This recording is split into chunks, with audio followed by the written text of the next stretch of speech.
In this episode, Probably looks a little bit like stealing if you're doing it intentionally. There's two kinds of smart meters out there. They've got a couple of restrictions on certain battery brands. It relies on like subliminal messages that are encrypted into radio for long wave, apparently. First of all, I would like to caveat that I'm not condoning taking advantage of this. There is definitely a financial benefit to having the SMETS2 meter. Octopus, we're going to get super saying it's like they're a bit like Tesla. That rollout was a disaster.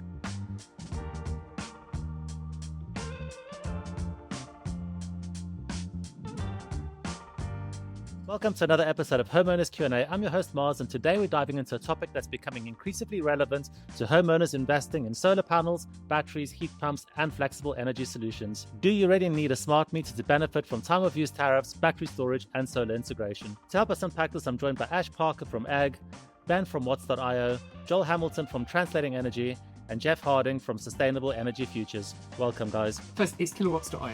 What did I say? You said watts.io. Oh, just Watts.io. There's 1,000 times better than that. Before we get started, we'd like to thank Egg for sponsoring this episode. Egg is on a mission to crack clean energy because, let's face it, switching to solar, batteries, or EV charging shouldn't feel like solving a riddle. With 10 years of making the hard stuff feel easy, they design, install, and support homes and businesses across the UK, turning clean energy into a no-brainer. Their goal? A future where every ray of sunshine powers a simpler, smarter choice. So thank you, Egg, for helping us all switch to the sunny side stress-free. Let's crack clean energy together. Right, Ben, so I think the most logical place to start, since we are speaking about smart meters, is what exactly is a smart meter and how does it differ from a traditional meter? What's a smart meter? So traditional analog meter, it spins and someone has to come and read it every couple of months, or you send meter readings. An electronic one, a smart one, has an internet connection. Different couple of ways of doing that. I don't think we should bore ourselves too much with those, but without you having to go and read it, it's going to send readings back to your supplier. It's going to take those readings every half an hour, at least for electricity. And it's going to mean that instead of having a tariff where you pay the same amount for electricity all the time, or as people might be familiar with, a kind of overnight cheaper rate, often called Economy 7, because you have 7 hours. Instead of that, you can have tariffs that can vary in all sorts of weird and wonderful ways. A lot of the tariffs that are out there these days are just for smart meters. And instead of having like the 7 hours, although some of them do, some will have like 4 hours overnight, 3 hours cheap in the afternoon, 3 hours cheap in the morning, all sorts of things, cheap overnight or weekend, cheaper prices. But that's really the choice between like an old meter, also sometimes called a dumb meter, and a smart meter, which is something electronic and connected to the internet and that kind of thing. So Jeff, we actually had new neighbors move in a couple of years ago, and they went completely sustainable. So they put in a heat pump, they put in solar panels. They obviously quizzed us because we've got the same kind of setup. And they said, well, do we have a smart meter? And I was like, well, I don't know. And so they basically sent me a photo and they've got a digital meter. So basically, it's got a little digital display. How do people know whether it is just a digital display or whether it is in fact a smart meter where you can avail of things like time of use tariffs? That's a good question. So there's two kinds of smart meters out there. There's the first generation smart meters called SMETS1, and there's the second generation smart meters, which is SMETS2. Now, you don't really need to know too much about the difference, other than the most recent version, SMETS2, is the all singing, all dancing, all compatible version. So that's the one that frees up the most choice in the market at the moment. What you need to find is not whether you have an in-home display unit, which is where you generally get that information in front of you. It tells you how much you're using, usually in some sort of easy to understand display. What you actually need to do is go to where your meters are, where your gas meter, where your electricity meter are, and have a look at it. If it is, as Ben describes earlier, something old, archaic with a spinning wheel in it, you definitely don't have a smart meter. If it's something that looks a bit more modern, then it's worthwhile having a look at it. There'll be numbers on it and that kind of thing. You'll be able to figure out through a little bit of judicious internet searching whether it's a SMETS1 or a SMETS2 meter at that point. Bit too technical, but if it's SMETS1, that rollout was a disaster because basically they were not compatible with switching. So if you changed your supplier with a SMETS1 meter, the new supplier couldn't use your meter in a smart mode. Generally speaking, not all of them, but it certainly happened to me. When I switched over suppliers, they couldn't take the readings. I had to get it upgraded to a SMETS2 meter, which is a lot of cost to the consumer. generally speaking, so it all comes through bills, but we're getting there.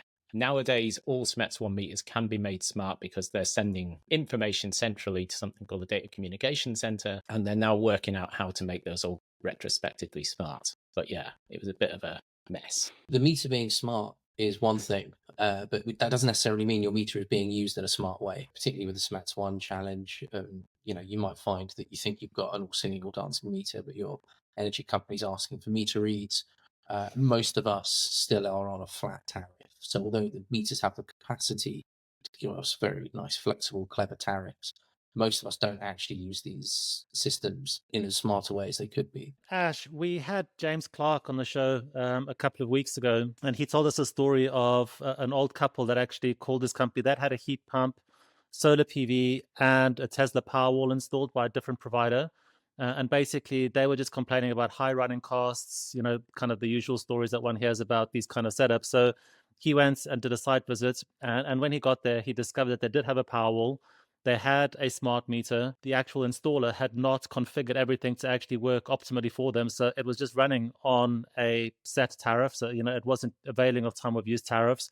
And basically, he then spent 2 hours just as a gesture of goodwill calling their energy provider and actually hooking that all up. So when you guys go and install solar PV and install batteries at a customer's house, is that something that you guys advise them to actually utilize these time of use tariffs to make better use of their energy consumption? Absolutely. It's something that you would discuss at point of original conversation with the customer. So you would find out at that point if they've got a SMETS2 meter. If so, at that point you could discuss different time of use tariffs. Probably broadly speaking, to best maximize your solar and battery systems, a SMETS2 meter is ideal. That means you will be able to potentially charge the battery overnight for cheaper and then use that power during the day when it's more expensive. So yeah, it's definitely a conversation that should be had with customers.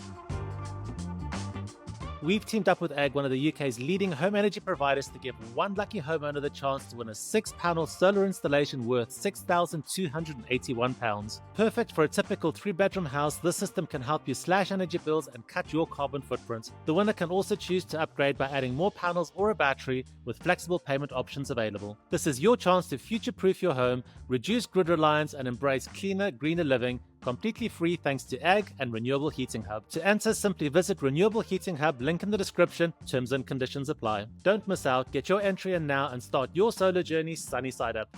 Good luck. Joel, going back to what Jeff and Ben said about the old school meters, the ones that actually spin back. So now you've got one of these in your house. You get solar PV put up and your meter starts spinning backwards. What exactly does that mean? First of all, I would like to caveat that I'm not condoning taking advantage of this at all.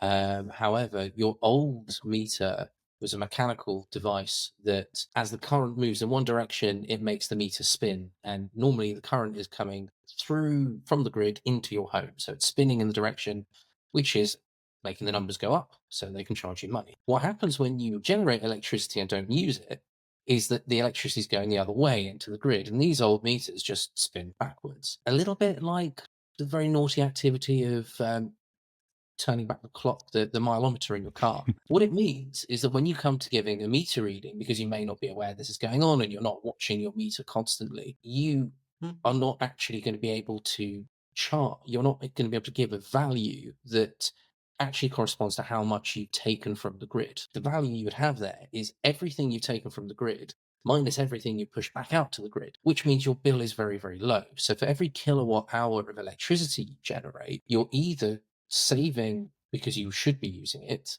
So you're saving on your what you would be paying your electricity provider. And if you're giving it to the grid, you're saving exactly the same value. Whereas normally your export tariff is a lot lower than your import tariff because there's loads of costs associated with moving electricity from the generator to people's homes. So this could be incredibly lucrative for you. However, from a little bit of internet searching to find out what one should do in the situation and the legality of it, I'm not a lawyer. I'm not going to comment on the legality of this. Probably looks a little bit like stealing if you're doing it intentionally. I don't know how the law stands. However, you are supposed to inform your energy provider, and ultimately that meter is owned by them, and it's their responsibility to make sure you've got adequate equipment in your house to deal with the energy system as it stands today. There is an opportunity there where you could be making some quite serious savings, particularly if you had an old system installed where you had, we've not gone into it yet here, but there's feed-in tariffs. There used to be a 50% deemed export. So before it was worth kind of quantifying how much anyone exported for PVs under a certain size, just got 50% of everything you generated. You just multiplied that by your export factor, by your export tariff. So at that point in time, if you had a very old meter, your system was incredibly lucrative. But again, not condoning it. So Jeff, Joel actually mentions quite an interesting point there in the fact that the actual meter itself is owned by the energy company or the DNO or whoever it is. We have had a lot of instances on our forums where people have said, I want to avail of time of use tariffs. I've contacted my energy provider. They sent out a guy to change my smart meter. They can't do it for any number of reasons, either the location. We're actually a case in point where the guy refused to touch ours because it was in a cupboard that he couldn't get to the fuse. There have been other people that have said that the cabling that actually ran to their property wasn't of a suitable standard. And all of this retrospective work that would have entailed upgrading the smart meter falls on the homeowner, not on the energy company. So how is that fair? If you actually want to make that switch, why should you be paying £1,500 to actually get your smart meter moved to a location where they can actually fit a smart meter? Well, it's a good question, and it's a genuine issue at the moment because, broadly speaking, you run the risk of having a two-tier energy market. So everyone who wants and can have a smart meter can take advantage of tariffs that suit them and probably result in cheaper bills. And those who can't have a smart meter or don't want one, deliberately want to exclude themselves from that. Joel excluded from that actually because he's doing well. So anyone in that situation could be excluded. So you might end up with a very unfair market in the future. Putting my previous energy regulator hat on, it's a problem. In situations like yours where the meter itself is in a poor position, those cases are not going to be infinite in the UK. If we want to move to a much smarter energy system in the future, if we want to decarbonize at pace, we probably just need to bear the cost of that as society. So it should be okay for, absorbing 1,500 quid to move your meter across 20 odd million meters. It shouldn't be too hard. Ben, we've got one follower that is constantly on my case. Why are we not using time of use tariffs to calculate running costs of air source heat pumps? So just assuming that everybody does crank up those heat pumps kind of from midnight till 5 or 6 in the morning, kind of set them back a little bit during the course of the day, and then crank them up again in the evenings. Do you think that that's a viable way of trying to look at running costs of heat pumps? Yes, I do, but not everyone would agree with me. We live in a country where probably in the future, in the winter, we're going to have quite significantly cheaper electricity overnight and at various points in the day than we are kind of in what we call the peak, which is typically kind of 4, 5, 6, 7 p.m, particularly on a weekday. But there's a bit of a tension between getting a heat pump to run as efficiently as possible, like just within the confines of what goes on in your heat pump box, and kind of minimizing the running cost to the overall kind of house, the homeowner, the grid. Like your listener raises a very valid point. If anyone's been listening to this so far and been a bit confused, one thing I think it's probably quite important to remind people is that I think we're basically talking about electricity meters here and not gas meters. There's quite a lot of people that might have a smart electricity meter but not have a smart gas meter. Broadly, there's no benefits to having a smart gas meter, in my opinion, or there's much fewer benefits. And if you don't happen to have a smart gas meter, I think that doesn't mean that you shouldn't think about smart tariffs and stuff like that for electricity. It's probably worth just kind of flagging that. It sometimes feel like we have a bit of a failure of imagination in kind of like energy policy and regulation in the country, because we have really quite clear targets. We have a very clear target for clean power by 2030 and a very clear target for complete decarbonisation of energy by 2050. And that is definitely going to entail an awful lot more renewables creating the electricity, which means if you want to have a decarbonised heating system like a heat pump, we should be going full tilt at working out how to get the best tariffs into the market to eat up every single green electron that's available, which is exactly what Ben's talking about, kind of like using that power when it's really abundant overnight, in particular in winter, etc. And at the moment, everything seems to be lagging. I don't want to turn every single household into an energy geek, because that is absolutely not where we should ever be. We should be making this as simple as is humanly possible, and just doing the right thing for your own bill and then for the energy system should be just second nature or even automatic. It's one of those things that it just drives me insane that we've reached a situation where we've got really, really clear direction of travel for what we're going to do to the infrastructure, but almost no indication of what that's going to mean for customers at the end of it, and the behaviors that we really want them to adopt. Are you thinking about getting a heat pump? Then don't get caught out by a bad installation. Bodge Buster is your essential guide to asking the right questions and spotting red flags before it's too late. Written from real homeowner experience, this book gives you the knowledge to avoid costly mistakes and make informed decisions. Get Bodge Buster today in print or for Kindle, link in the description. Ash, for someone that doesn't have a smart meter, is there still a financial case to be made in order for them to put in solar panels and a battery? I'd say absolutely.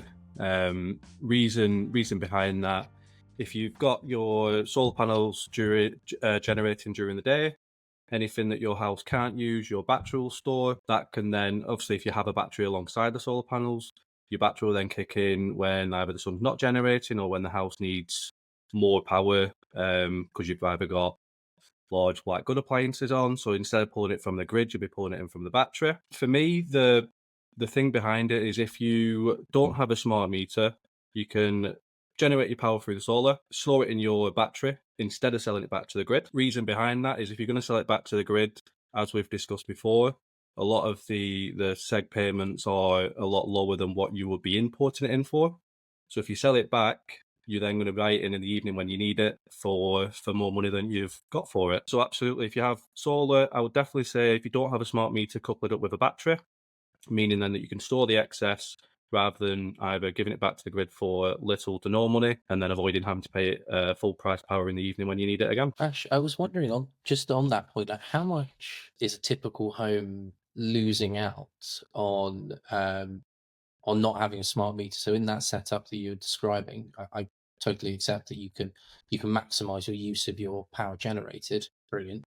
It's a really good thing to do. But then you've still got this battery asset that could be charging from the grid when there's cheap electricity. I'm just curious about like the sort of capacity and kind of financial value that you're then missing out on. Well, it does depend on each individual customer's consumption. The higher the customer's consumption, the more inclined they would need to have the smart 2 meter. So they can buy the power in at night for cheaper and then use that to offset the additional that they're going to need to buy from the grid anyway. Solar can only do so much. The battery can only store so much. So in some cases, especially these days with people using more and more power with electric cars being charged at home, they're using a lot more than what the solar can ever produce. So there is always the kind of the difference that they're going to have to buy from the grid. There is definitely a financial benefit to having the SMETS 2 meter, but the bottom line, if you've got solar and battery without the smart 2 meter, you're still going to save money off your bill. It's difficult to kind of give you figures specifically, Joel, but everyone's kind of different depending on what they use in the house. I was doing a little number crunching on my own system just before I came on the call. So I've got a 3 kilowatt solar system. I've got an 8 kilowatt hour power volt battery. The system generates about 2 megawatt hours a year, the solar system. And I'm consuming about 65% of that at the moment. It's not economic normally to buy a battery that's going to consume 100% of that because you're going to generate so much in summer. Now, I do have a smart meter and I'm on a smart-ish tariff. I'm on Octopus Go, which means 4 hours of very cheap electricity overnight at a slightly higher day rate. So 8.5 pence overnight per unit, 28 pence per unit through the day. So what I do during summer is I eat as much of the solar I can consume. And in winter, I charge up the battery at night using the cheap power. What that means over the year is I'm paying about 14.5 pence a unit on average for my consumption. So you can see that's where the battery is really working with the smart tariff, because I'm avoiding as much of that 28 pence a unit as I can, but not all of it. There are some days where you use a lot of power. Christmas Day would be a good example when you're doing a lot of cooking, that kind of thing. But that's the kind of difference it would make. It would still be, as Ash says, pretty economic, I think, to have that solar system and a battery without a smart tariff, because I could avoid a reasonable amount of my consumption. If I'm using 65% of that kind of like 2 megawatt hours, that's not bad, against the kind of like average consumption in a home. That would be pretty decent. I agree with Jeff. I think the main thing here that you've been missing out on not having a properly functioning smart meter is probably the potential for export payments, because a modern smart meter kind of handles two things. It handles how much you're buying and how much you're exporting, and it does it separately because it's cleverer than a manual dial that can only spin in two directions. The kind of operative thing here is probably that there are probably people out there that have a solar system that's kind of more than 5 or 10 years old, which will have been installed when we had feed-in tariffs, and that's going to have a separate meter. And most of the payments that they're getting there are not actually for what you sell to the grid, but for what you generate. You know, in that case, there's still potentially an advantage to storing that in a battery and trying to use more of it. I had a look at the tariff market this morning, and I found that most of the suppliers will do you quite a good economy 7 tariff. Might be some better ones out there, but one I found that looked particularly good was Utility Warehouse, which will sell you power overnight for 7 pence, with an old kind of fashion meter. And I could see the economics of that with a battery working pretty well. Yeah, I mean, if you're in that category that you can't have a smart meter, I'm guessing not many of our listeners are kind of actively against smart meters or anything like that. But if you can't have one, or it won't work, or you've got one and it's not operating properly, then buying power at 7 pence overnight and storing it in a battery, even when you take into account, you know, losing 15% in terms of like the efficiency of charging it and then discharging it and wearing the battery out, things like that, like you can probably get the cost of electricity as you're buying and using it kind of down to the levels that Jeff was talking about, kind of sub 15 pence, something like that. And that's, you know, 40% below the kind of standard price of about 25 pence a kilowatt hour. That probably just about makes sense if you're kind of a standard house that doesn't have electric heating or something like that. But if you are a house that also has electric heating, a heat pump or whatever, then those savings are going to be a bit higher. At least that's what I find when I'm building my modeling software. So Economy 7 still exists in the UK. If somebody wanted to go down the Economy 7 route, you could get one installed tomorrow. And that's not a smart meter, correct? Actually, I think a smart meter, a SMETS2 meter, can do economy 7.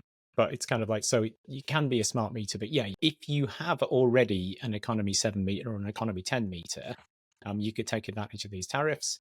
I'm not sure if you could retrofit a non-smart one.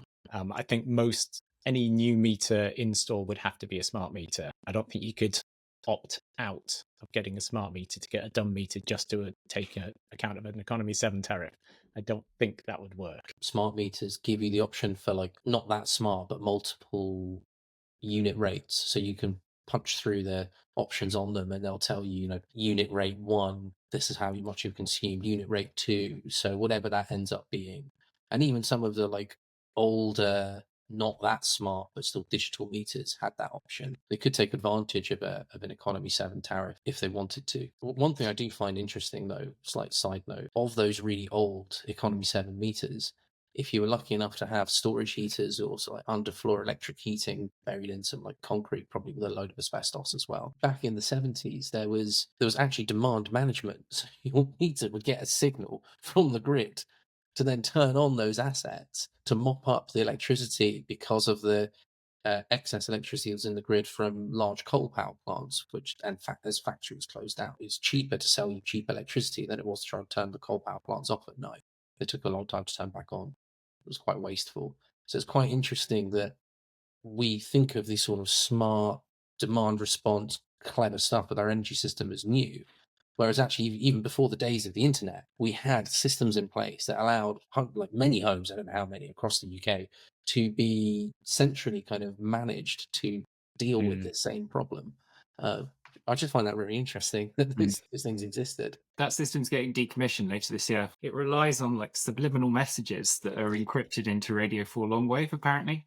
Yeah. And it's called teleswitching. Like, I think it's a bit of a, yeah, I don't think we should spend too much time on it, but yeah, it's very clever. And a lot of the properties that have that tend to be in kind of the Highlands and places like that. There's less kind of penetration of the gas grid. Ash, are there any situations where you could run into issues between smart meters and compatibility with certain battery brands? Not necessarily smart meters, I don't think. I know that, for example, one of the large energy companies, i.e. Octopus, they've got a couple of restrictions on certain battery brands.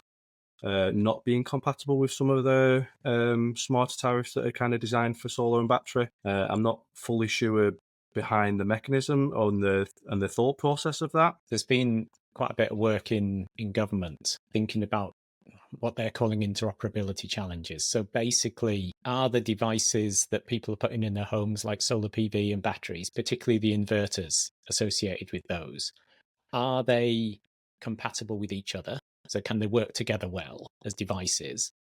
And do they allow you to access all of the tariffs available in the market? And do they allow you to access all of the services available in the market? Like, for example, the ability of Octopus to push instructions to your battery, to tell it to charge when electricity is cheap and that kind of thing. I won't go into brands, but it's mixed across the market. There's quite a lot of proprietary systems that essentially either lock consumers into a certain kind of like set of options or kind of like tariffs or things like that, or into, or lock them out of kind of interacting with other devices and that kind of thing. So it's something that is globally being looked at, and certainly been looked at from a policy point of view in the UK, but it's not there yet. But you often get this kind of thing when you have technology innovation in a space. If you think about, all sorts of things, all of the charging cables we've been through for our phones, for example, are now,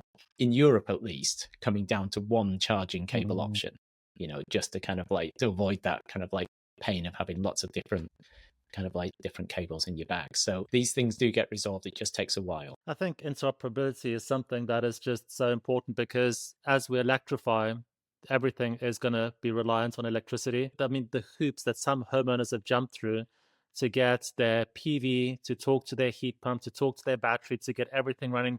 They've set up the most elaborate HomeKit systems that, it must have taken weeks, if not months, to set these things up, which is absolutely crazy. Ben, what can we do to try and, or what should manufacturers be doing to try and get everything to just start talking to each other? I think the problem is that the manufacturers often don't have that incentive. You take, I'm not going to name them, the manufacturer of my heat pump is a big Japanese conglomerate. Like, they're very good at thermodynamics and building heat pumps and stuff like that. They're not very good at writing software. Octopus, am I going to get super saying? It's like, they're a bit like Tesla. Like, they're a good software company. And so when Octopus makes a heat pump, they build it to be, have great software and interoperability with their tariffs. In the same way that Tesla is a better software company than like GM or Ford or Stellantis or whatever. The downside of that is Octopus are not going to make their heat pump really interoperable with an OVO tariff, or at least I don't think they would do, potentially without some regulatory intervention or without Octopus seeing themselves as just a marketplace, which they do in some respects. And, historically, they only set up their retail supply business because they realized they needed, they wanted to sell software and then decided the only way of doing it, at least initially, was their own supply business. So maybe that'll happen. But I think, as Jeff kind of mentions, like, yeah, there's a lot of regulatory and kind of competition kind of aspects to this, because the last thing you want is lots of homeowners spending, 5, 10, 15,000 pounds on heat pump, battery, EV charger stuff for their house, and then finding, they're locked with a particular energy supplier. And if they move to anyone else, they're going to end up spending 3 times as much to heat their house or something like that. I'm possibly exaggerating a bit there. It is a really kind of difficult challenge. And, there are a lot of hobbyists out there who are kind of building integrations between these things. And, the difficulty to do that and kind of get your head around things is kind of coming down over time. It didn't really matter when we used gas in a boiler back in the day, because it just sits in a pipe nationally. There's quite a lot of flexibility on it. With electricity, it does really matter when we're running our heat pumps, when we're charging our cars, that kind of thing, and what time of the day it is. So, having kind of the software and the management of the energy there is just, it's a bigger part of the system and the costs and managing stuff than it was in the past. That's just a reality of things. Software integration is just something that, like, it doesn't happen without, it needs a stick, right? Occasionally there's a carrot. And if we think about heating systems in our home, like, the little carrot was probably like the likes of Nest controllers coming out and kind of saying they want to talk to everything. But I'm pretty sure the stick there was the fact that there was a requirement for boilers to have some kind of weight everything could talk to them. Because for a long time, you had all these controllers coming out and thermostats that were horrible to use, that were each produced by the boiler manufacturers who just like making boilers. And exactly to your point, Ben, the suppliers who make the kit like making the kit. They're not normally software people, but they kind of want to tie you to their kit because that's part of the business model, if they can have those kind of relationships. So I agree with what you're saying. I think there's a requirement probably from some other bodies in industry, be it government or any of the kind of representative bodies, to say that this stuff needs to have some kind of communication protocol. It doesn't necessarily need to prescribe the software, but like everything needs to be able to talk in the same language. You can do what you want with it once you talk to each other in the same language. And you see it, as I said, with boilers, another thing on bigger like control systems for buildings, there's sort of open protocol, which has then allowed a whole range of new building management system softwares to come into place, where previously you were tied to one thing for all of eternity. Are you new to heat pumps and feeling lost? Then From Zero to Heat Pump Hero helps you understand, operate, and optimize your system. No jargon, just simple practical advice from one homeowner to another. Take control of your heating and save energy. Get your copy now. Link in the description. Ash, how do you overcome issues like that? So if you go into a property that might already have maybe an EV, or they've got a heat pump already, and you guys are coming in to put the PV and some battery storage, how do you overcome interoperability issues? I suppose we do things slightly different. Everything that we do is online. So first of all, we'll take the customer's information. We'll probably speak to them for 15-20 minutes, do a bit of a deep fact find on them, find out what they've got in the house, what they're looking to get in the house, have a look at their bills, and then from that design the system specific to their needs and their requirements. So I don't think we're naturally going to go into somebody's house and be surprised by something that they've got there. I think we'll have all the information up front to make a decision, and also provide the customer with enough information that either the system's, one, going to work for them, or two, not going to work for them in terms of their expectations of savings. Something that we've heard about for quite some time now is vehicle to grid, and it just doesn't seem to be kind of getting off the ground. Do you think that is a potential solution for homes? Yeah, hugely going into the future. So my understanding of vehicle to grid at the moment is it's very limited to a certain sort of charger. At the moment, that's the only offers you can get. If you happen to have, Cadmio. If you happen to have that kind of charger and you can get on with one of the suppliers is offering a tariff, Octopus Energy would be example, then they're talking about savings of around £800 a year, or income of about £800 a year. The issue with the more conventional charger that most cars use, CCS, is that the standards aren't there yet for vehicle to grid. So they're coming, they're in development. Once they arrive, that really unlock all of the things we're talking about, which is charging your car, putting your car charge back into your home, vehicle to home, and then putting your car charge back into the grid, vehicle to grid. Once those are there, if you think about the amount of batteries on wheels that there are going to be in the UK, it's huge. And it's going to be a critical part almost of the electricity infrastructure in the future. There are some considerations in all of this, as usual. So one is, will vehicle manufacturers be on board with people using their batteries in a different way? That's going to be important. Does it have an impact on your battery lifetime? The battery is the most expensive component of an electric car. If it's a £40,000 battery pack, and every time you charge and discharge it, you lose a tiny amount of that, that's still a lot of money in its degradation. It could be, tens of pounds, hundreds of pounds, depending on what sort of degradation you're doing. All of those things matter. If you can overcome all of that and then make it a very simple proposition, this is the thing that I always stress. We don't want to turn all energy consumers into energy geeks. We don't need that. That would be a disaster, actually. Everyone's tinkering at the edges. What you want is really simple, consumer-focused propositions that work.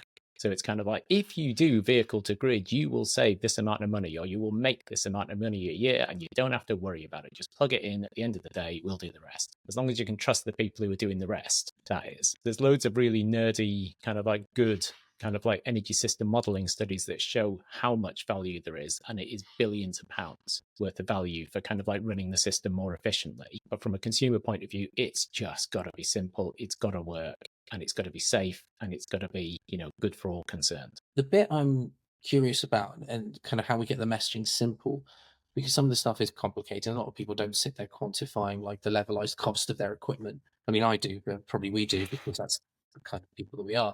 And maybe some of the listeners do want to know that, which is great. And I recommend people use it because it's a really nice way of comparing apples with apples. But with batteries and their capacity, is there a difference between a cycle that's gone from like 100% to very low, like, I don't know, 10 to 20% capacity, or if it's kind of cycling but staying near 100%? So if you're just sort of topping it up each day, say you've got a 300-mile range, you're never really doing more than 30 miles, would you be better off keeping it kind of full rather than letting it go down? Because, and particularly when it comes to vehicle to grid, my understanding of how I would want to interact with vehicle to grid is that I would tell the vehicle I need to have a minimum of X mile range. For argument's sake, that's 70, because I might know that I need 20 a day, or because I've got a bit spare, or maybe it's 150, depending on what you do. And then it kind of pulls it down, builds it up for you the whole time. And that's going to be quite a different battery loading to like just topping it up. And bits of information I've heard is that there is a difference between them, but I'm not a battery expert, so I wouldn't want to be spreading anything that isn't accurate there. Do you have any insight into that? So yeah, it makes a big difference. When I was back in my academic days, I had an excellent master's student who did a little bit of modeling on how a company would use their commercial scale battery, and the depth of discharge, which is what you're talking about, kind of like 0 to 100% or 100% to 0, makes a massive difference to the degradation of the battery. So ideally you wouldn't. His calculation on that particular battery was kind of like sort of 40-50% maximum discharge from 100. That made a big difference to its lifetime. That was a battery that was going to be using a different sort of duty cycle to what we're talking about. But yeah, it makes a big difference. Batteries don't like, broadly speaking, moving lithium all the way over and then all the way back again that much, because it gets stuck. The more you move, the more chance it is going to get stuck and it's not coming back. But this is what good modelers like Ben can do, right? You kind of like, you look at all of the parameters you've got and you optimize against it, and you kind of like, you think about kind of like, what outcome are you looking for at the end of the day? It might be your bill being lower, it might be the maximization of your revenue, whatever it might be, and then you optimize against that. But you do need to know kind of like what you're trying to do and what the physical properties of the thing that you're doing it to are. It's pretty trivial actually running your house for an EV. The challenge there, as people were alluding to earlier, is kind of regulatory and legal barriers. Like, people like vehicle finance companies don't like it. Vehicle insurance companies don't like it because, even if it's a really tiny risk, like if the car sets fire to your house somehow while you're cooking your dinner off it, whose fault is it? Is it your home insurance fault or is it your vehicle insurance fault? And yeah, like I think someone mentioned this earlier, but we've got a bit of a Betamax problem with all of our chargers, in that the CCS Type 2 charger that most of our cars have got is actually inferior to the CHAdeMO one, which kind of, I think some of the older Nissans still used, but it's basically kind of been kind of deprecated. At some point in the future, we're probably going to move away from having like an AC kind of charger built inside our cars, which actually adds cost and weight and stuff that we probably don't want. And we're probably going to move to a setup where we actually have a DC charger on our houses. And then actually that can connect directly to a battery in the house, or actually to PV, something like that. And then you can lose a lot of the kind of efficiency losses of constantly changing electricity between DC and AC, which actually, if you have solar and you charge your car with it, you actually change it from DC to AC, put the AC into the car, and then take it back to DC again. So you're doing two conversions there that are actually largely unnecessary. There's going to be quite a lot of change in that space. And I mean, I still think it's a couple of years away. So I think if someone's thinking of getting a home battery, I'm not sure I would decide against it on the basis that, vehicle to grid's just around the corner. I think it's probably 3, 4, 5 years away, at least being kind of mature and stable and affordable. But I think at some point it'll come, for sure. So Ash, for somebody that's watching this episode and they're considering either putting in a heat pump or PV or batteries or some sort of electrification, and they don't have a smart meter, is that something that you would advise that they put in immediately? To maximize savings, which is the kind of the top reason why the majority of people are looking into this. Absolutely, so that it can benefit from the different time of use tariffs. I would also say if you don't have a SMETS2 meter, or if there's any of the listeners that are against it, definitely go and get a quotation. There's lots of installers out there. Make sure they're kind of taking all your information of why you want solar, what you're doing what you're using the power in your house for, and just get the quotation for yourself. And if you've got a SMETS 1 meter and you want a SMETS 2 meter, would that also be considered as a free upgrade by the utility company? Depends, I think.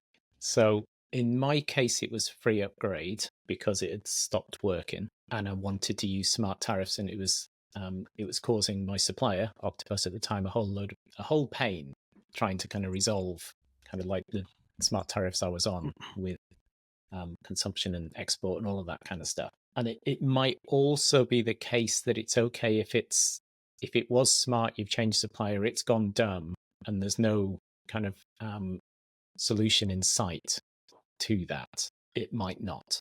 You might be stuck with it. As an effect, you want to threaten to leave your supplier and think of moving to another one if you found yourself in the situation where they refused to do it. But I think, as Jeff was just alluding to, they've probably got an incentive to do it themselves, even if that's, just to avoid having to come and read it. I think a lot of the SMETS 1 meters that are out there were installed by one supplier in particular, which I won't name. But I think a lot of them were installed by the same supplier because they were just quicker at getting out there and installing stuff than all the other ones. If you've got any questions about heat pumps, then you need to join the Renewable Heating Hub forums. You can connect with other homeowners, share experiences, and get advice on heat pumps and renewables. Sign up today and be a part of the conversation. Link in the description.